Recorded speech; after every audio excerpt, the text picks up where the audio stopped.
People often say that language is changing more rapidly now than it ever has done in the past. But what we're able to do now is to use online newspaper databases to track the use of words in different parts of the world. So I took a few key terms to do with music and popular culture to see how quickly they were transmitted from the United States to other parts of the world.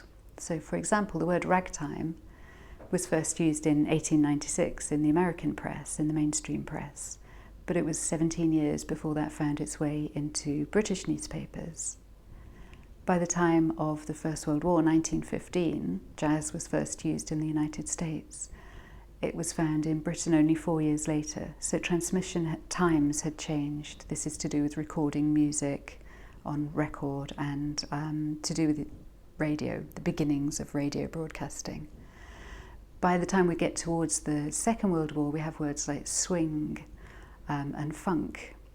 Funk is 1959, it's quite a bit later.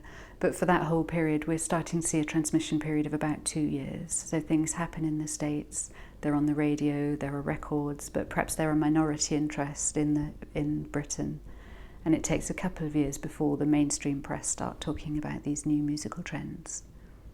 And then something very odd happens with the word disco, which is first used in 1964 among African Americans, but it doesn't make its way into the mainstream press for 10 years. So there's this underground music scene that doesn't really take off in the States until the mid-70s. And then the following year, disco is big in Britain as well. So that word comes over very quickly. Then my next example is bling or bling bling, which began in a song title in April 1999. By November, so within just a few months, it was being used in the mainstream press in the States. And then by the following year, so we're down to 1 year now, it's being used in Britain and Canada and Australia and all around the English-speaking world. Very productively as well, people are making up new words based on bling. More recently, because of social media, words are moving around the world almost instantaneously. So words like Twitter and tweet, which are carefully defined on the Twitter website, there's an official definition for these words. They only take a few months before they're used in the United States. Well, they're used in San Francisco in a small, more technologically advanced group for a little while, and then suddenly they hit the mainstream press. Within a few months, they're very big in Britain as well, and Australia is slightly slower than Britain to pick up on these words. But it's not just those official words. Words like trend as a verb has become a really common word now to talk about all kinds of things. It's not just to do with Twitter, but it's because of Twitter that it's entered into more general usage.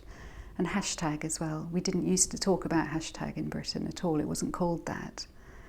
I can't remember what it was called actually. But now we use it as a verb. Things are hashtagged to show that they're important. And that's not just used on Twitter. People use that convention on Facebook and in other contexts as well. So it's not necessarily that language is changing more quickly, but the transmission, technologies have developed and they allow the transmission of slang terms to pass from one group to another much more quickly.